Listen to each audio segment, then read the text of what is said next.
Hola, ¿qué tal a todos aquellos que estén viendo esta entrevista? El día de hoy estamos con el doctor Emilio González. El doctor Emilio es en este momento director de la Facultad de Ingeniería de la Universidad Autónoma de San Luis Potosí y es una persona que conozco ya desde pues muchos años, creo yo, unos 5 o 6 años al menos. El profesor, puedo decir que tengo el grato, la- el- que fue uno de mis coasesores de maestría. Y algo que puedo comentar de él, bueno, él es doctorante por parte de la Universidad de Notre Dame, hizo su doctorado en ingeniería mecánica con especialidad en sistemas mecánicos. Ahí mismo también, él nos contará, hizo su maestría. Él hizo su licenciatura en Guanajuato, de, de donde estudió ingeniería mecánica, licenciatura y también una maestría. Y pues el día de hoy espero que podamos hablar con él sobre muchos de estos puntos, sobre cuál es su visión en el presente y el futuro de la ingeniería, en especial dada su posición como director de una facultad de ingeniería. Y ojalá, pues así como cuando platico con él en persona, pues el día de hoy ustedes puedan conversar conmigo junto con él y tener una plática muy amena. Muchas gracias, doctor. ¿Cómo está? Hola, Adrián, ¿qué tal? ¿Cómo estás? Buenas tardes para ti y buenos días aquí en San Luis Potosí. Con el gusto de tener esta conversación contigo y con el que desee escucharla, pues una conversación que espero sea, como dices tú, amena y franca también. Sí, me gustaría que empezáramos a platicar sobre cómo es que vive su formación académica como ingeniero. Quizás una pregunta clásica y muy obvia es, ¿qué es lo que a usted le impulsa a estudiar ingeniería? Claro que sí, Adrián. Comentarte, mira, yo crecí lo que fue mi niñez, adolescencia, en una ciudad que se llama Salamanca, en el estado de Guanajuato. Si algo tiene algún tipo de hermandad con Salamanca, España, es posible que sí, pero la realidad es que es una ciudad más bien industrial, donde está localizada una muy importante refinería que apoya pues a la actividad productiva en el centro del país. Y es justamente ese entorno industrial el que de alguna manera nos hizo inclinarnos por el área de ingeniería. Nosotros, a través de nuestra formación en edades tempranas, después en secundaria, preparatoria, era muy común que nuestros profesores fueran o bien ingenieros de esta refinería o de plantas que están muy cerca de esta refinería, plantas prácticamente todas del entorno de la química, de petroquímica y demás, pero que de alguna manera, pues, esta formación de ingeniería estaba en el ambiente, estaba a través de estos profesores, a través de mi formación. Mi familia, mi papá específicamente, trabajaba en esta refinería en la ciudad de Salamanca. Mi papá era de profesión ingeniero civil, mi mamá tuvo la fortuna también, es profesionista y es química farmacobióloga. Y de alguna manera, pues, hubo ese apoyo, ese hacer, motivarnos por tener un grado y evidentemente el entorno influyó mucho para que fuera Ujú. un grado en ingeniería. Posteriormente, Entonces, pues sí, pero, yo pues, continué trabajando por ahí en esta refinería en algunos veranos.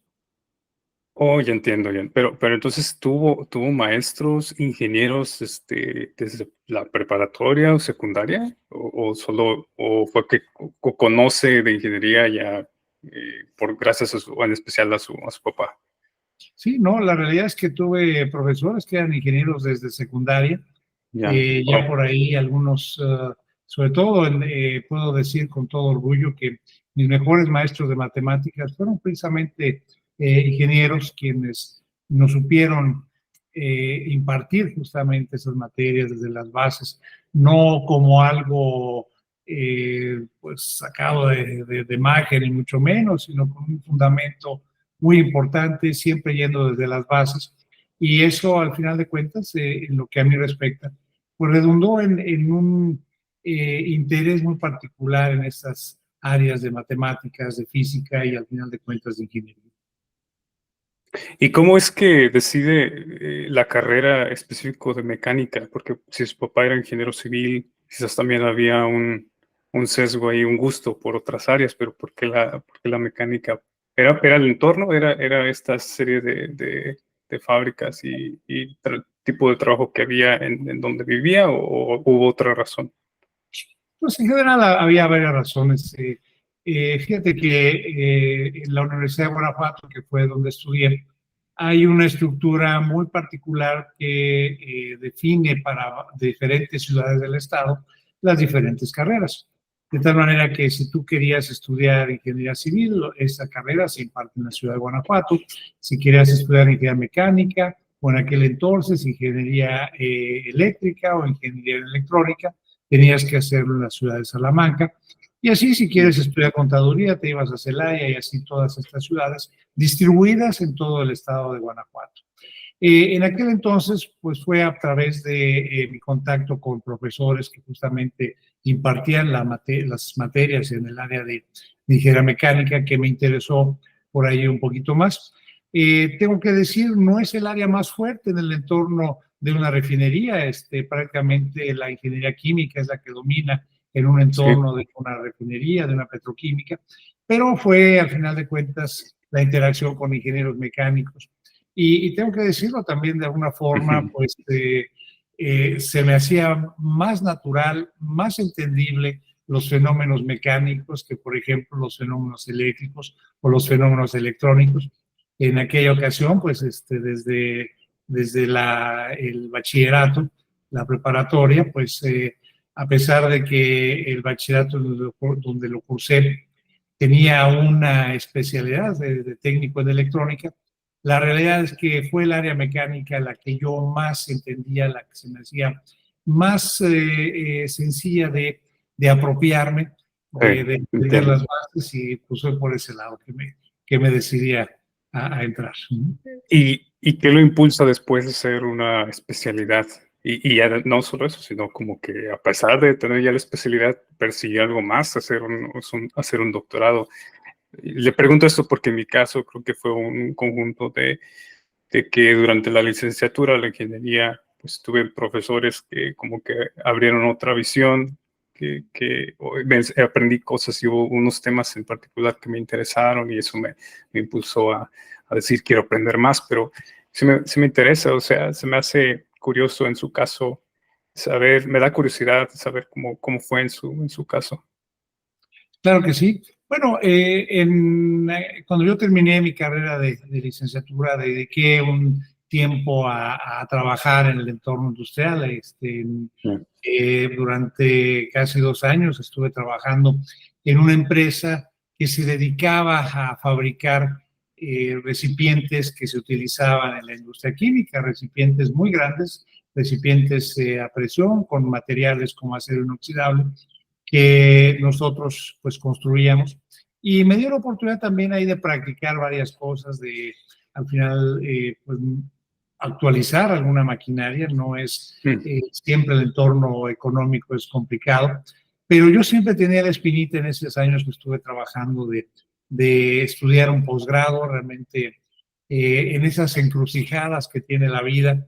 Yo tuve la Sí. oportunidad quizás de dedicarme profesionalmente a la construcción, al trabajo, a hacer equipos, quizás también siguiendo esa educación que ya tenía en esos 2 años, pero siempre tuve esa espinita, quiero decir, bueno, no es alabarme ni mucho menos, pero realmente creo que fui muy buen estudiante, saqué muy buen promedio en mis calificaciones, tenía esa espinita, entonces decidí cuando terminé esa etapa, continuar con una maestría y en la misma facultad en Salamanca. En ese caso fue una maestría en el área de diseño mecánico.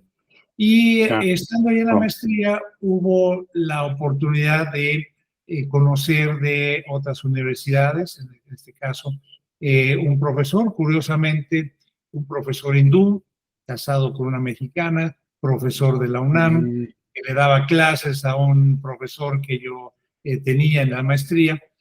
le indicó, oye, yo estoy en esta universidad de Notre Dame y estamos buscando candidatos para que quieran venir a la universidad a estudiar un posgrado.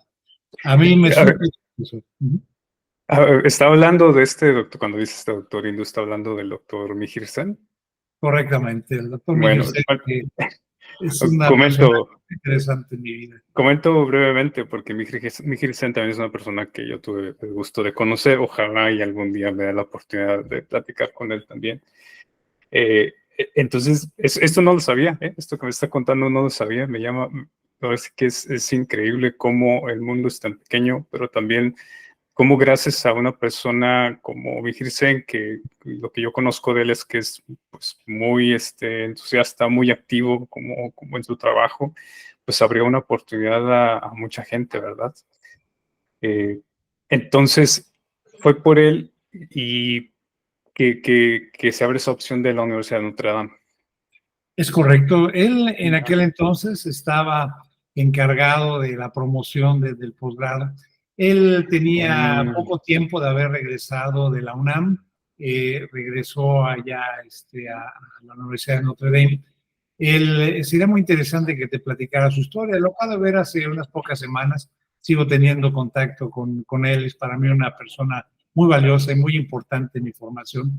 Pero en aquel entonces estaba a cargo justamente de la promoción de el posgrado allí en la Universidad de Notre Dame. Y entonces, pues él me dio la oportunidad precisamente de poder ingresar a esta universidad a través de pues, su muy importante puesto de encargado de la admisión. Aquí pues es muy valioso, pues, y bueno, no, me da un poquito de pena y tengo que decirlo. Yo no tenía clara la importancia de los exámenes que se tenían que realizar para poder solicitar la admisión a un posgrado. Específicamente son dos exámenes en Estados Unidos.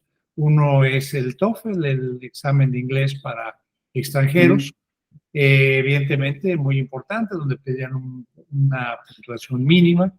Y estaba también un examen que se llama en inglés GRE, Graduate Record Examination, como examen para posgraduados. Y en ese examen, pues, es muy, pues, diferente quizás la expectativa que yo tenía de ese examen a la expectativa que de ese examen tienen, por ejemplo, personas que en otros países desean ingresar a una universidad de Estados Unidos. Por ejemplo, yo sé que personas o ingenieros de China que quieren estudiar en Estados Unidos o de la India dedican años de formación para poder presentar ese examen. Yo recuerdo que me hizo el planteamiento el doctor Sen y dije, bueno, está bien, me voy a presentar ese examen. Y me acuerdo que me enteré que lo ofrecían en la ciudad de Guadalajara. Yo vivía en Salamanca, la ciudad de Guadalajara queda 4 horas más o menos manejando una del otro. Y entonces me enteré que se presentaba el sábado y me enteré esto el viernes. Pues fue toda mi preparación, el viaje del viernes al sábado a Guadalajara a presentar el examen. Y evidentemente, pues así me fue. En las materias que tienen que ver con matemáticas, con razonamiento analítico, me fue muy bien, pero hay que decirlo, hay otras áreas también que tienen que ver con el tema del idioma, que no me fue muy bien en esa parte del examen. Y ahí fue donde tengo que agradecerle al doctor Sen, él, digamos, empujó un poquito para que yo fuera admitido a la universidad. Él, pues, de alguna manera se jugó su prestigio por alguien que no conocía, por alguien que no tenía ninguna información de mí, exceptuando lo que yo le había contado, quizás, o le habrán contado de información académica. Pero él se arriesgó, él dijo, bueno, vamos a admitirlo y vamos a ver cómo le va. Afortunadamente, el desempeño fue bueno. Yo creo que lo hizo porque él bien sabía que existen sesgos en estos exámenes, que como bien dice, y ya creo que es una cuestión ya bien sabida, que los exámenes pues pueden decirte algo de la persona, pero no toda la información, que por ejemplo, si es que el estudiante va a permanecer activo los 4 años que tenga del doctorado. Bueno, 5, ¿no? Porque en Estados Unidos son 5. O sea, ¿cuál es la cantidad de motivación que el estudiante tiene? Y creo que yo que ya acabé el doctorado, pues me di cuenta que era clave. Entonces, es clave cuánta es tu motivación, tu persistencia, es decir, qué tan disciplinado seas, mantenerte, más que llegar a ser aceptado, como que sí tiene mucha importancia. Y una vez, ahora que lo menciona de mi Cristian, hablé con él y sí me había dicho esto de que pues hay gente que se prepara muchísimo para estos exámenes, entonces también obtiene calificaciones muy buenas o perfectas. Y, no digamos que también se pueden repetir las veces que hagas ese examen. O sea, si no lo sacas bien a la primera, pues lo haces hasta que saques la mejor calificación. Yo creo que conocía bien esos problemas con esa forma de examinar a los ingresantes y pues si ya le habían contado personas que pues, como era, lo buen estudiante que era, yo creo que era suficiente. Esa es mi percepción. Pero me parece muy interesante, la verdad, lo que me cuenta. En el caso de la Universidad de Notre Dame, ¿qué es lo que más rescata de su experiencia en esta universidad? Claro que sí. Bueno, primero tengo que decir, en el esquema para la obtención del doctorado en esta universidad, se acostumbra al finalizar el primer año a hacer un examen que le llaman el examen de calificación. Yeah. En el caso del área del Departamento de Ingeniería Mecánica y Aeroespacial, que era el departamento en el cual yo ingresé, pues básicamente había una orientación en sistemas mecánicos, una orientación mecánica de fluidos y una orientación hacia estos temas de aeroespaciales, y los exámenes se tomaban en una u otra, en otra orientación. Pero eran exámenes tremendamente complejos. Fue un examen que se aplicó en 2 días, y de este examen dependía la estancia de un alumno para continuar el doctorado, o bien se le permitía solamente llegar a la maestría nada más. Entonces, me preparé mucho, me recuerdo, para ese examen. Afortunadamente, pues lo pasé. Y quiero decir también, lo digo sin falsa modestia y con mucho orgullo, que en aquella ocasión fui el primer mexicano después de muchísimos años que no se admitía en esa universidad a México. Que no lo sé, pero al final de cuentas era como, siento yo, la prueba. Vamos a ver cómo nos funcionan los mexicanos aquí en esta universidad. Afortunadamente, las cosas resultaron bien. Pasé mi examen de calificación. De hecho, pues después me enteré que lo pasé con la mejor calificación del resto de mis compañeros, cosa que me dio un enorme orgullo, considerando que había compañeros muy, muy inteligentes, muy valiosos en su formación.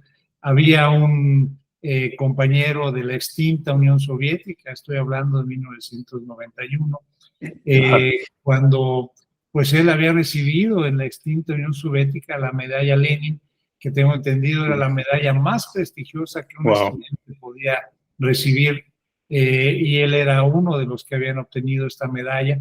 Y ya en la comparación de todos, pues también resultó que mi calificación fue mejor que la que él obtuvo y que otros más.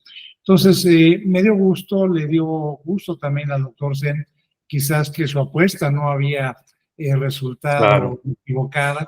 Y entonces, pues a partir de ahí, afortunadamente, más mexicanos solicitaron la admisión a la universidad y se les dio la oportunidad también de ingresar.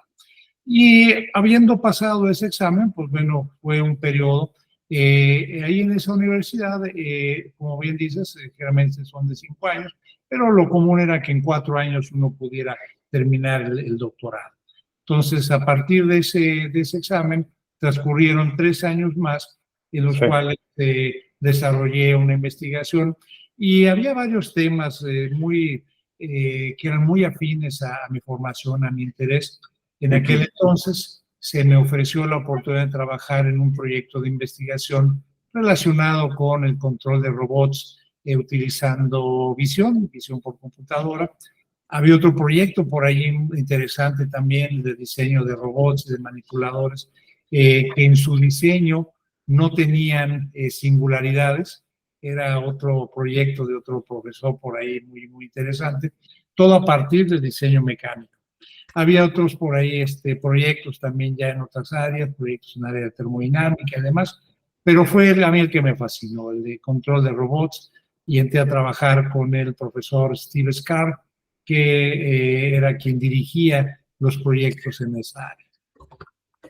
Ya, entiendo. Y el tema de lo que mencionó de que abrió una oportunidad a más mexicanos a ir a la Universidad de Notre Dame. No sé si tenga una noción como de cuántos mexicanos fueron los que pudieron ingresar después de que lo aceptaron a usted, como más o menos, como cuántos fueron, ¿no se acuerda? Debe haber sido al menos 7 otros 7, wow. digamos, después de mí. Varios de ellos, algunos fueron egresados de aquí de la Universidad de San Luis Potosí. Curioso porque yo iba de la Universidad de Guanajuato, yo en aquel entonces no tenía ninguna relación con la Universidad de San Luis Potosí, pero curiosamente el siguiente alumno que fue admitido fue egresado de San Luis Potosí. De San Luis. Y a partir de ahí más egresados de San Luis Potosí ingresaron, pero curiosamente hasta la fecha creo que fui el único de Guanajuato que fue aceptado por ahí en esta universidad. Pero bueno, pues a mí me da gusto, mientras seamos mexicanos, todo está bien, no importa la universidad. Entiendo.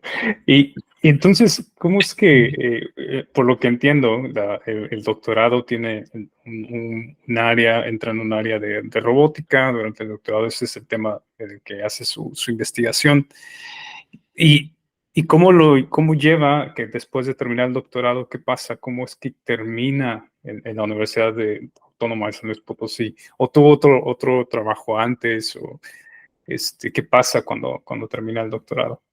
Sí, claro, fue muy curioso. Resulta que hablando otra vez del doctor Mijilsen, un amigo de él mexicano, visitaba y tenía contacto y desarrollo de proyectos con el doctor Sen, y él le dijo: yo tengo un hermano que es secretario académico de San Luis Potosí, de la Universidad de San Luis Potosí. Déjame decirle que hay un mexicano que ya está terminando su doctorado, a ver si hay por ahí alguna plaza disponible.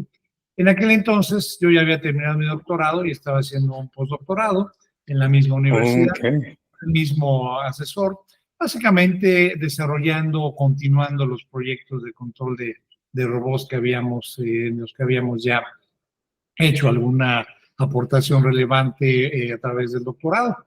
Entonces continué durante un año más y en ese inter, pues hubo la oportunidad de trabajar aquí en San Luis Potosí.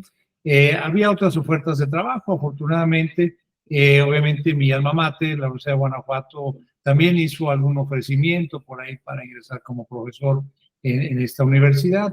Del Tecnológico de Monterrey, me acuerdo de la Ciudad de México, el campus Ciudad de México también hubo por ahí alguna oportunidad. Fueron las tres que se presentaron en aquella ocasión. Sin embargo, pues yo ya había comprometido, ya había dado mi palabra de ingresar aquí a sí, entonces pues dije, bueno, pues hay que cumplir, ¿verdad? No se trata de que la palabra no valga nada, yo ya había hecho ese compromiso. Entiendo. Y pues me parece increíble. ¿El postdoc cuánto duró? ¿Fueron un año? ¿Fueron 2 años? ¿Cuánto fue? Fue un año. Un año. Digo, pues al final es bastante tiempo. En ese momento en el que estaba en el doctorado, ya había también formado una familia, o estuvo soltero, esa parte, porque creo que es algo importante de mencionar, ya que siento yo que cuando uno sigue este camino académico, pues ese balance entre hacer una vida como más común y seguir haciendo estos estudios es complicado. Aunque bueno, entre los dos creo que conocemos casos, ¿verdad?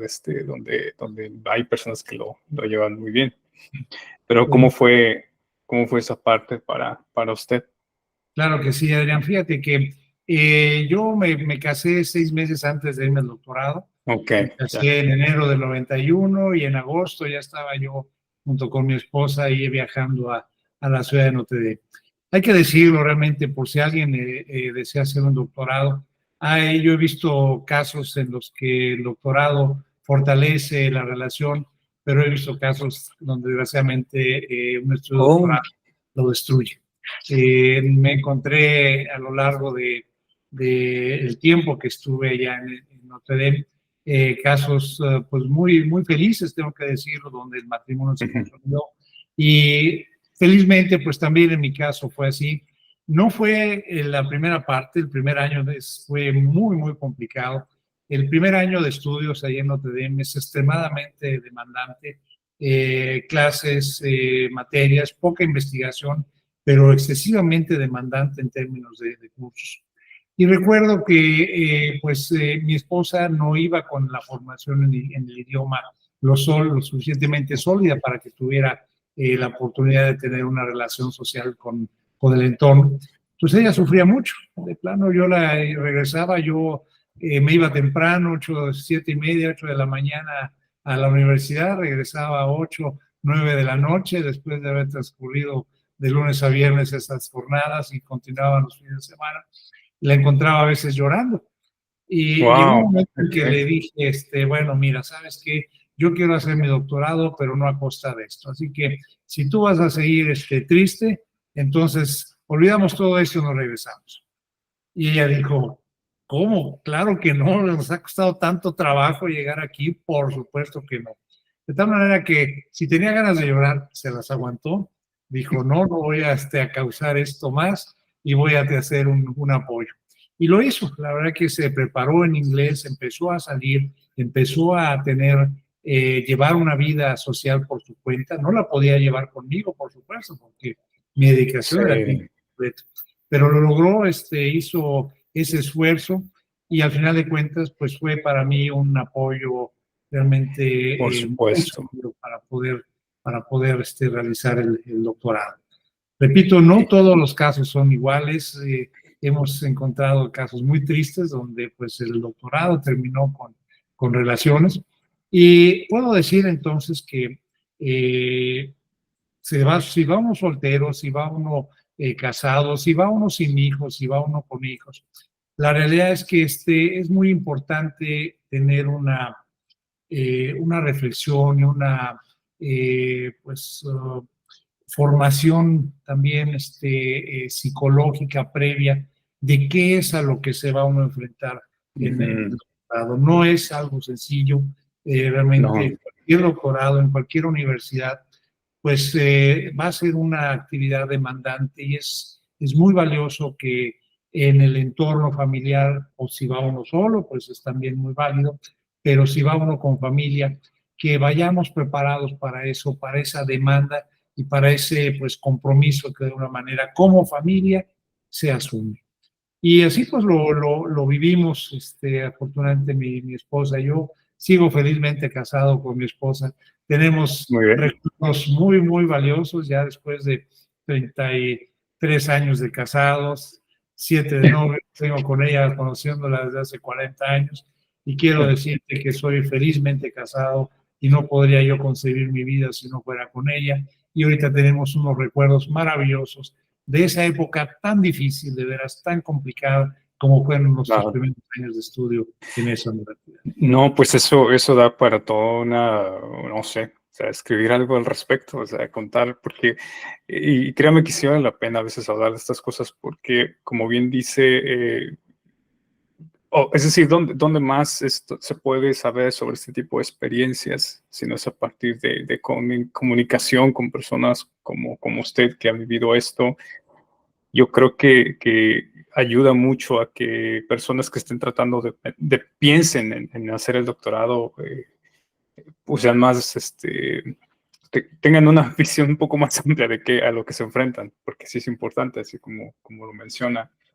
Y, y bueno, a ver, cambiando un poco de tema, por aquí estaba viendo algunas cosas. De hecho, aquí tengo en la pantalla, lo pueden ver. Pues para aquellos que quieran saber un poco más sobre lo que hace el doctor Emilio, este es su Google Scholar. De hecho, algo que le quería preguntar es, bueno, me tiene aquí un artículo que ya está citado más de 70 veces casi, y ese es en 2003. ¿En 2003 dónde estaba en ese entonces? ¿2003?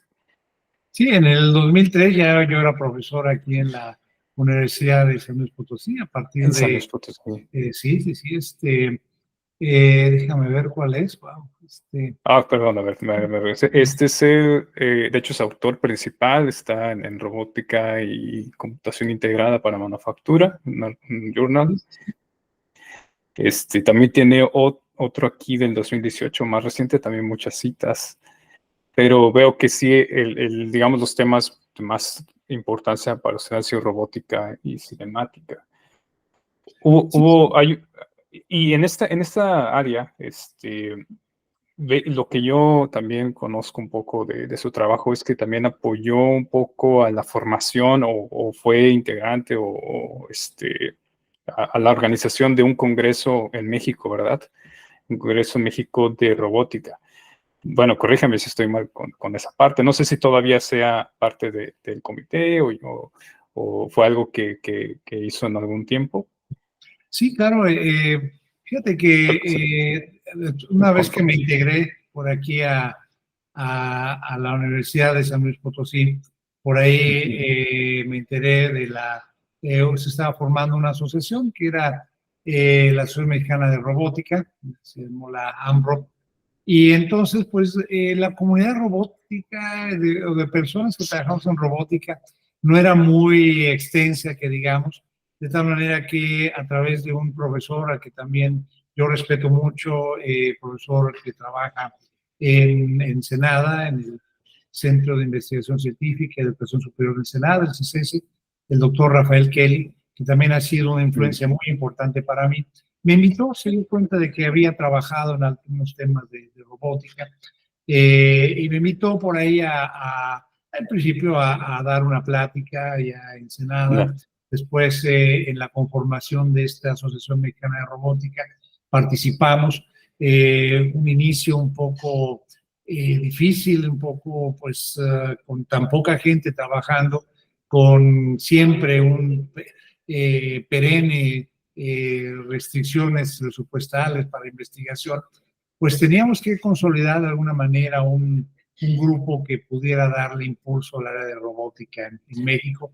Yo reconozco en él, Rafael Kelly y otros investigadores también, Juan Manuel Ibarra Sanata, también del CICESE, por ahí colegas del TEC de la Laguna, que también tienen una área muy fuerte en el área de robótica.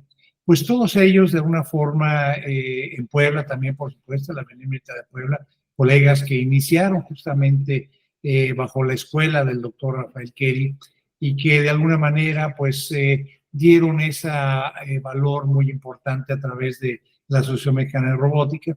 Y una actividad, pues, que era muy relevante a esto era precisamente la realización de un congreso, el Congreso Mexicano de Robótica, que en aquella ocasión, pues, empezó con algunos pocos artículos. Tengo que decir, no es un congreso con demasiados artículos, pero sí puedo decir que es en este momento ya un congreso muy consolidado. Tuve la oportunidad de ser yo presidente de esta Asociación Mexicana de Robótica y a través de esa presidencia, pues, organicé aquí en San Luis Potosí este Congreso Mexicano de Robótica. Yo no me acuerdo si fue el cuarto o el quinto Congreso Mexicano, por ahí con el Pues apoyo. ya van 25. Este año, creo que el año pasado fue el 25. Entonces 25. podría decirse que fue de la base, del grupo base o de los primeros investigadores en México en la área de robótica, o de los que empezaron a formarlo, o ya había en México un sólido grupo en este tema. Digamos que había ya, no fui el iniciador, por supuesto, ya había por ahí en una escuela, en instituciones como el CIMESTAP, como el Politécnico, como el CICESE también, por supuesto, ya tenían más tiempo desarrollando investigación en el área de robótica.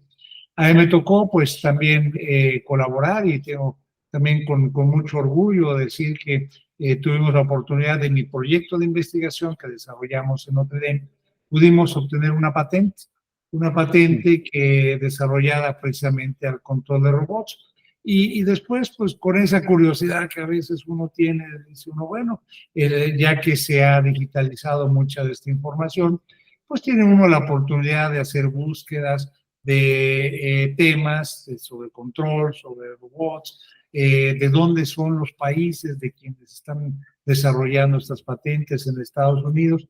Y me encontré, y si estoy en error y alguien lo ve y me corrige, por favor, con todo gusto lo acepto, pero en aquella ocasión me encontré con que era el primer mexicano que tenía una patente relacionada al control de robots. Y ¿En bueno, serio? pues me dio enorme orgullo también no tengo yo muchas patentes, de hecho es esa patente y algún registro de derechos de autor, pero esa patente pues me ubicaba en aquel entonces como el primer mexicano con una patente relacionada al control de robots. Por supuesto, no el primer mexicano que patenta, ha habido muchos mexicanos No, que claro. muchos años previos a mí lo habían ya patentado, pero en el tema específico de control de robots, pues parece que era a la hora de hacer la búsqueda en temas de control, robots y nacionalidad mexicana, pues hubo esta primera mención. Y pues continuamos trabajando durante mucho tiempo también durante Claro. ese tema de control. Ese artículo que mencionas precisamente fue una colaboración con un estudiante en aquel entonces de maestría. Después él se fue a estudiar el doctorado a Japón y ahorita pues es un profesor muy valioso aquí en el Tecnológico de Monterrey, Campus San Luis Potosí, con el que todavía tengo relación, con el que me da gusto eso en términos como en tu caso, Adrián, como el caso de casi 49 estudiantes de maestría, licenciatura y doctorado que he graduado hasta ahora. Con todos ellos la relación es magnífica. Justamente ayer, estando en un centro comercial, una antigua alumna se paró, me vio y me saludó, en lo cual me da a mí un enorme gusto el yo llevar una relación tan cercana, siento yo, con personas tan valiosas. Yo con cada uno de mis estudiantes he aprendido enormidades. Creo que, y ahí sí no es ninguna falsa modestia, en muchas ocasiones yo aprendo más de mis estudiantes que los estudiantes puedan aprender de mí. Fue el caso de este alumno y por supuesto fue en el caso tuyo, Adrián. La verdad es que sigo aprendiendo de ti, tengo que decirlo, a pesar de que en aquella tesis yo aparecí como tu coasesor. La realidad es que de mis estudiantes, brillantes como en tu caso, yo he aprendido mucho y me precio mucho de conservar una relación de amistad después de tantos años con todos ellos. Bueno, antes yo me gustaría que pasáramos esa parte de su actividad como profesor. Ya tenemos poco tiempo y quiero aprovechar lo más que pueda. Pero de todas maneras le agradezco por sus palabras. Creo yo que quisiera preguntarle, sí, sobre cómo ve el futuro de la robótica, pero y de los temas que le interesan para aquellos de los que me ven que están muy interesados en esta área. Aunque antes de eso, sí me gustaría que me cuente un poco sobre su experiencia y qué lo llevó, creo yo, a ser director de ahora de la Facultad de Ingeniería. Aquí está una imagen de la Facultad de Ingeniería en la Universidad Autónoma de San Luis Potosí. Ahí es donde yo hice mi ingeniería y también la maestría, pero de donde lo conozco, doctor. Pero ¿qué lo llevó a esta etapa? ¿Cómo es que decide empujarse a sí mismo a decir, ¿sabes qué? Voy a entrar a tomar este puesto de liderazgo que creo yo que es importante y es necesario también, ¿no? Tener pues a buenos líderes en estos puestos para poder tomar las mejores decisiones. Pero ¿cómo fue esta etapa para usted? ¿Cómo inició? Sí, Adrián, fíjate que desde que yo me integré como profesor aquí en la Facultad de Ingeniería, desde 1996, siempre para mí había existido pues compromiso con la institución en la cual yo colaboro, sea la que sea. Desde que yo ingresé tuve la oportunidad de tener un puesto por aquí administrativo. y aparte hay que saber combinar los puestos administrativos con la investigación, con la docencia y con eso que yo disfruto mucho, que es el trato con los estudiantes, tratar de llevarlos a lo que ellos van a desarrollar forma potencial al terminar su carrera. Quiero decir que es parte de ese compromiso lo que en su momento me hizo pues aceptar esos cargos, al final de cuentas, desde coordinador de un posgrado, que fue con lo que yo inicié. Duré 5 años de coordinador del posgrado de Ingeniería Eléctrica, hasta coordinador de investigación, fui secretario académico también de la Facultad de Ingeniería durante 8 años, y ahorita pues para mí fue muy relevante el que, aunque no haya sido yo egresado de esta universidad, pues se me haya considerado para liderar a la Facultad de Ingeniería. Para mí es una enorme responsabilidad, pero también tengo que decirlo, un enorme orgullo el dirigir las riendas de esta muy importante facultad. Quiero decirte, Adrián, que yo estoy parado en hombros de gigantes y reconozco la labor que anteriores directores han realizado. Yo estoy simplemente aprovechando mucho de lo que otros directores dejaron, que aunque no hayan tenido doctorado, que aunque no hayan tenido un posgrado, que aunque no hayan tenido, inclusive en muchos casos, ni siquiera la posibilidad o la facilidad de hablar otro idioma, de todos ellos yo he aprendido a que han dejado de veras un compromiso, han realizado una enorme labor en pro de los estudiantes, de la formación en ingeniería de los estudiantes. Y para mí eso fue realmente un ejemplo a seguir. Y siempre lo he dicho, yo estoy parado en hombros de gigantes, de personas que ocuparon este lugar antes, y para mí representaba un enorme orgullo el poder dirigir a esta muy importante facultad de ingeniería. Y pues para mí siempre el respeto a todos mis alumnos, la verdad que trato de nunca que se me suba al puesto, de siempre aprender de ellos, porque caray, yo no sé dónde me los voy a encontrar después. A veces quizás voy a pedir dinero a alguna empresa y me encuentro con que el gerente es egresado, y si no lo traté bien, seguramente él me va a regresar el favor no tratándome bien cuando yo vaya a buscarlo.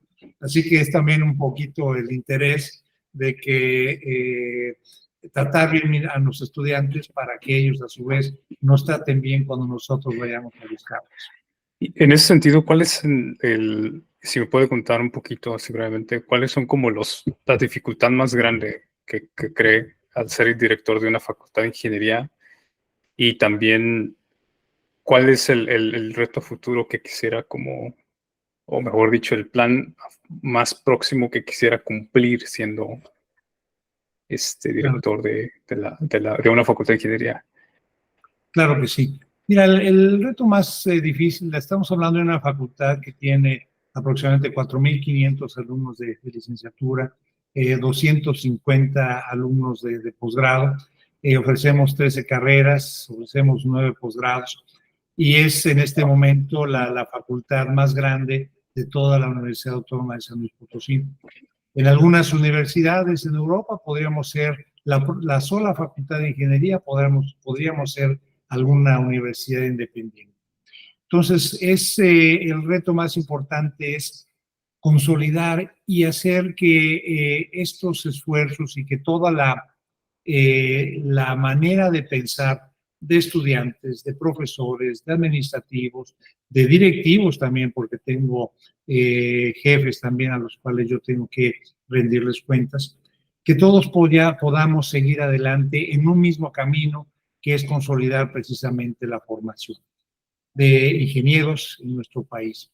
Y si a eso agregas precisamente el que pues no apreciamos que en los gobiernos el apoyo a las instituciones educativas sea la principal, digamos, el principal motivo que los gobiernos tengan para dedicar, por ejemplo, presupuesto, pues entonces el reto crece, el reto es más grande y nos toca tener mucha creatividad para poder, utilizando estos pocos recursos, hacer que nuestros estudiantes sean, pues tratar de que sean los mejores estudiantes los mejores ingenieros que podamos sacar nosotros de esta facultad.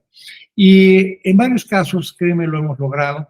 No lo digo yo como director, no sería válida mi afirmación, sino que lo digo a través de resultados que nosotros podemos obtener directamente, por ejemplo, de exámenes estandarizados a nivel nacional. Te puedo decir que en varias carreras, nuestra universidad ocupa los primeros lugares de todas las facultades en este país en términos de los resultados en estos exámenes estandarizados. Y eso nos da pues una certeza y una fortaleza, y también nos motiva a seguir trabajando en pos de esa formación.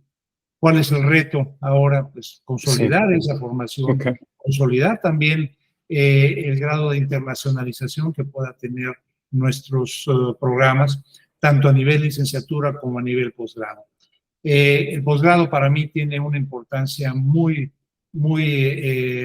relevante, porque yo inicié siendo coordinador de posgrado.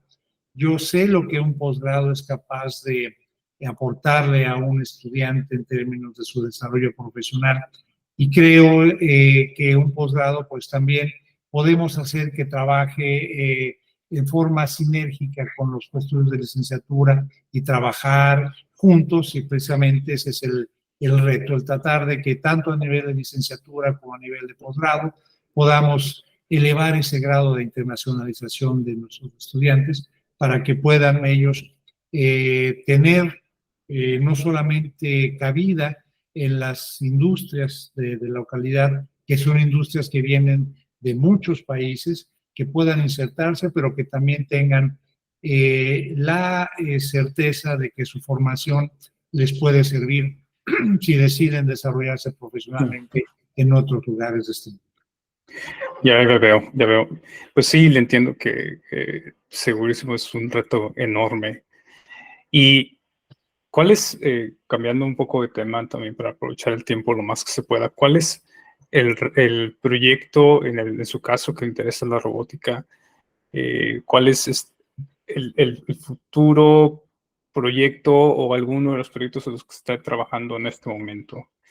Y le pregunto porque algunas de las personas que van a ver este video seguramente están buscando una oportunidad para hacer una maestría o adentrarse más al área de robótica, que es muy popular, creo yo.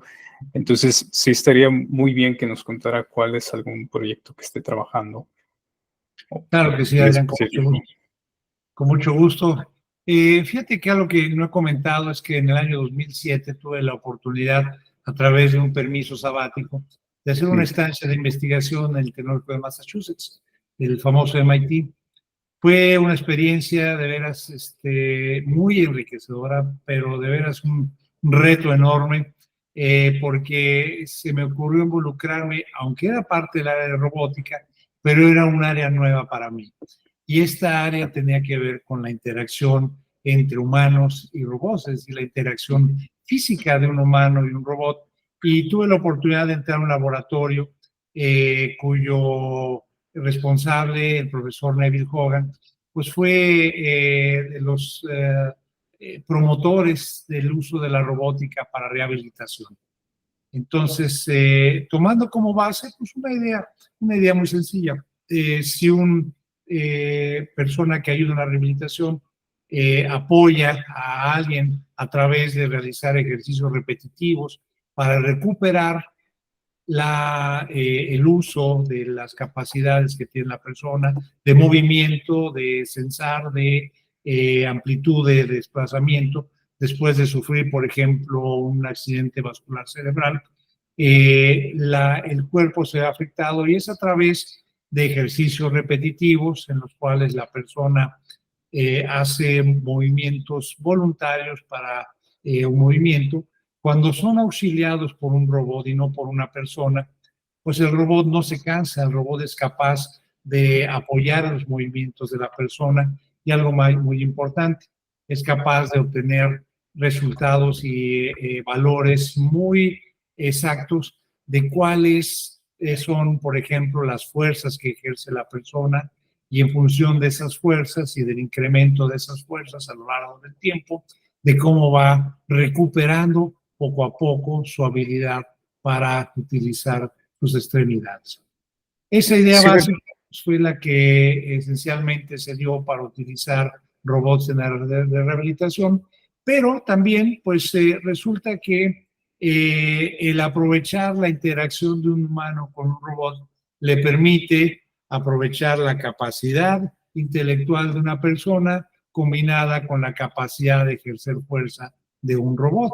De tal manera que es posible realizar esta interacción que es, creo yo, una de las tendencias actuales en la robótica, los robots cooperantes, los robots que no le quitan el lugar necesariamente a una persona en un lugar de trabajo, sino que colaboran con él para que la persona pueda realizar, ser más eficiente y efectivo en su trabajo, pero utilizando sus capacidades cognitivas de la persona en conjunción con la capacidad de un robot. Y eso es en lo que hemos estado por ahí trabajando. Incipientemente, tengo que decirlo, es si algo que este puesto de director ha traído es, desgraciadamente, más tiempo en actividades administrativas y un poquito nos ha castigado en términos del tiempo que le dedicamos a la investigación. Ahí sí fue un error de cálculo de mi parte, pensé que podría en un momento dado es difícil. balancearlo, ha sido complicado en ese sentido, pero la espinita ya está y yo espero que podamos seguir desarrollando robótica en esa. Claro. Bueno, pues mire, este tema que menciona de robots interactuando con humanos sí se me hace muy, muy relevante. Ojalá y en algún momento podamos hablar específicamente de eso. ¿Sabe por qué? Porque lo que desde mi entendimiento, el futuro de la ingeniería es un futuro de una revolución, le llaman 5.0, donde toda generación que se produzca de la ingeniería está centrada en mejorar las capacidades o el trabajo que haga el humano y no en reemplazarlo, como bien dice, sino que teniendo en cuenta que hay una interacción entre estas cosas. Y, y bueno, nada más les voy a compartir aquí en la pantalla para que ellos estén viendo porque quería hacer como una mención de el posgrado en el que está usted, doctor, es el posgrado, lo pueden encontrar en internet buscando CIEP, Centro de Investigación, Estudios de posgrado. Estudios de posgrado, perdón. Y pues bueno, ahí hay videos sobre todo lo que es el posgrado, doctorados, las maestrías. Yo recomiendo ampliamente si van a hacer un posgrado, pues contacten al doctor Emilio o alguno de los colaboradores que el doctor tenga. Creo que las maestrías son en eléctrica y mecánica, ¿verdad? Donde usted está. Es correcto, sí, colaboro con los dos posgrados. Y también el doctorado, ¿verdad? De ingeniería y eléctrica y mecánica. Y siento que el tiempo se nos ha ido muy rápido, doctor, la verdad, porque sí tenía ganas de hablar como que más profundidad de algunas cosas, pero ¿qué le parece si mejor lo dejamos para otra ocasión? Vemos cómo nos va con esta entrevista, que también recibamos retroalimentación de las personas que vean el video, que nos pregunten, ¿verdad? Y ojalá en alguna otra ocasión pues podamos hablar más sobre algunas cosas que creo yo son interesantes, es cómo percibe la situación de la investigación en robótica a nivel nacional, cómo podríamos quizás ayudar a mejorarla, qué cambiaría, por ejemplo, del posgrado, si tuviera recursos al menos no tan limitados, ¿qué haría, verdad? Sería una cosa que me gustaría que me contara después. Y también quizás algo más sobre cómo ha sido conocer a tantos diferentes alumnos, cuál fue el reto más grande siendo profesor, ¿verdad? A nivel licenciatura. Entonces, ¿qué le parece si por ahora cerramos nada más con algo que me quiera contar a mí y a toda la audiencia sobre aquellos que quieran estudiar ingeniería o hacer un posgrado en ingeniería? Algo que quiera agregar al respecto o otra cosa que crea que haya faltado por esta ocasión que quiera contar. No, solamente de veras motivar a quien estudia una licenciatura, no se quede solamente con este grado, continúe a un posgrado, yo creo que vale la pena en el área que sea. La realidad es que he aprendido cómo alumnos que se han integrado, por ejemplo, a alguna empresa y han realizado algún posgrado relacionado con temas que esta empresa necesita, aunque sea en planeación, aunque sea no necesariamente en investigación básica, sino ya en temas aplicados e importantes para su empresa. El poder realizar estudios superiores siempre va a ser algo muy valioso. No nos podemos quedar jamás con lo que aprendimos en alguna etapa de nuestra vida. La vida es así, sobre todo en áreas de ingeniería. Tenemos que seguirnos preparando, tenemos que seguir estudiando y tenemos que seguir aportando. Y es quizás, si es posible tener esta otra conversación, mencionar cómo es interesante el que nuestros proyectos tengan esa vinculación con el entorno, esa vinculación social, cómo beneficiar a través de nuestras investigaciones a nuestra sociedad. Creo que es algo a lo que nos debemos y es algo lo que debemos de alguna forma propiciar en nuestros estudiantes. Sí, yo te agradezco mucho, de veras, esta entrevista. Disfruté mucho y de veras que espero que quien la vea pues también la pueda disfrutar, y si desean comunicarse conmigo, ya ubicaste perfectamente dónde estamos para que podamos comunicarnos. No, pues muchas gracias. Y sí tiene una cosa que yo quiero remarcar, es esa importancia que existe en el desarrollo de investigación. Y a nivel nacional es muy, muy importante.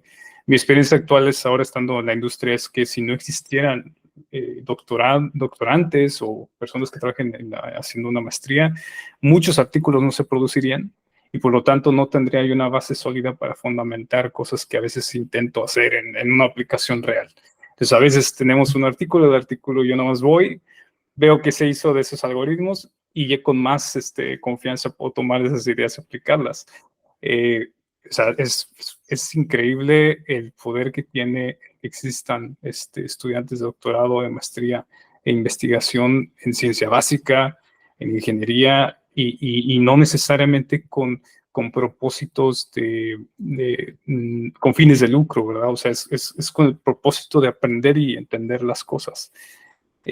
Para mí mi experiencia actual me lo dice, y ojalá y sí, me gustaría que habláramos después sobre estas cosas, porque hay mucho que indagar en todo esto de la investigación, en cómo se aplica, cómo se vive a nivel quizás en San Luis Potosí, por ser muy local, o en México, ¿verdad? Entonces, le agradezco. Muchas gracias, doctor, por su tiempo. Sé que está muy ocupado. Entonces, ¿qué le parece si después hablamos y nos contactamos y vemos si seguimos platicando otro rato? Con todo gusto, muchas gracias y un gustazo saludarte, y a quien vea esta entrevista, pues también los saludamos con mucho gusto. Sale, pues. Voy a parar por aquí la grabación.